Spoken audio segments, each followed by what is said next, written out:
paling realistis gitu.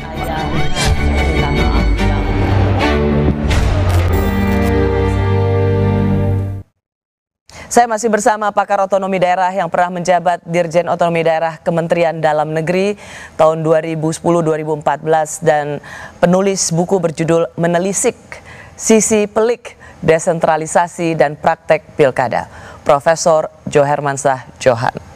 Tadi sebelum jeda, Prof, kita punya begitu banyak pilkada, pemimpin-pemimpin daerah, tapi kok kita kemudian begitu siklus kepemimpinan nasional harusnya mereka bisa menjadi pilihan, tapi kok kita seperti nggak banyak nih siklus kepemimpinan nasional. Tadi Prof sudah menjawab.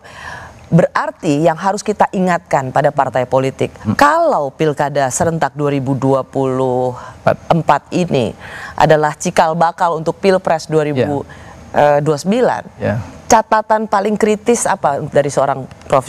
Jo? Saya gini, kepemimpinan nasional dalam model demokrasi itu jangan dilupakan diambil dari kepemimpinan lokal. Karena kepemimpinan lokal ini adalah pilarnya dari kepemimpinan nasional. Nah, oleh karena itu maka kepemimpinan lokal. Dan kita udah punya contoh ya, Pak Jokowi. Itu dia. Jadi Pak Jokowi ini kepemimpinan lokal dari wali kota, maju ke gubernur, naik ke presiden. Itu contoh bahwa kepemimpinan lokal sudah kita adopsi untuk menjadi kaderisasi kepemimpinan nasional. Keren kan itu? Nah, tapi kesulitannya bagaimana orang-orang yang berkelas ya, yang bagus bisa dipinang oleh partai politik.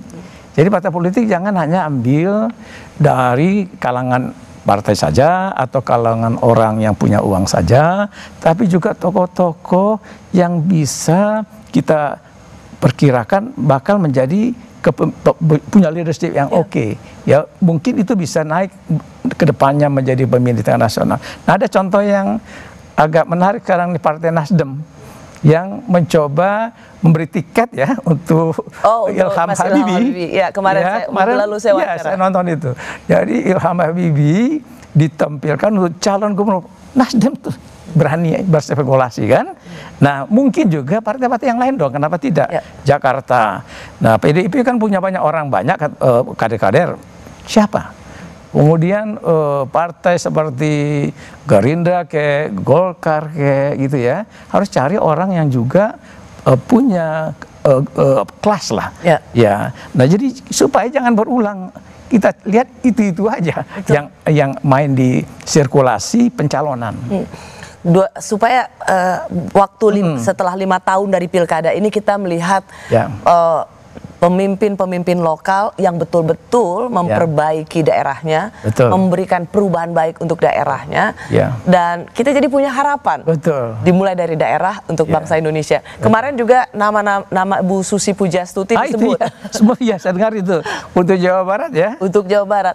Memang di sini kita ingin ingatkan, semoga nanti di pilkada muncullah wajah-wajah baru yang bisa memberikan perubahan dan pembangunan bagi daerah.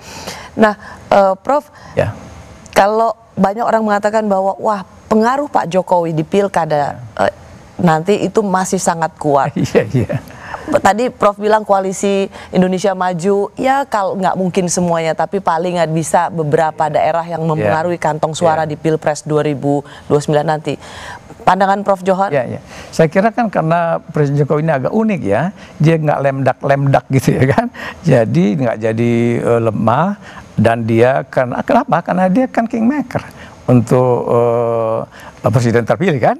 Nah, jadi oleh karena itu maka masa depan pilpres kita kan 2029 itu juga tergantung dari pilkada 2024. Maka Pak Jokowi sebelum lengser ya dari jabatan juga berkepentingan sepertinya untuk bisa mengatur lah ya, atau menyarankan, mendorong agar yang menjadi kepala daerah itu adalah orang-orang yang memang menurut beliau bisa siap untuk 2029. Itu pandangan saya. Jadi saya melihat tanda-tandanya seperti itu.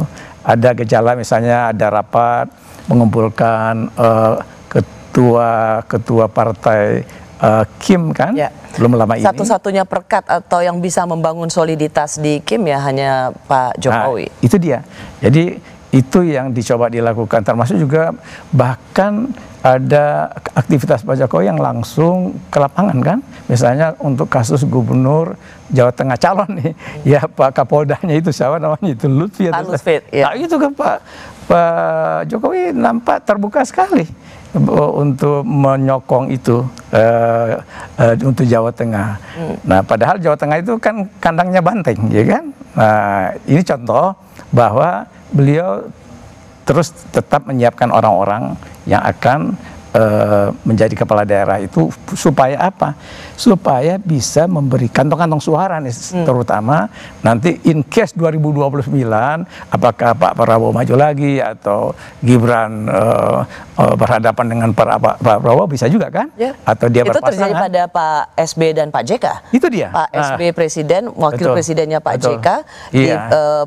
Pilpres 2009 Pak JK berhadap menjadi capres juga berhadapan dengan Pak SB. Kalau disiapkan dari sekarang 2024 itu kantong-kantong suara tadi oleh Presiden Jokowi itu adalah mungkin legasinya untuk penerusnya.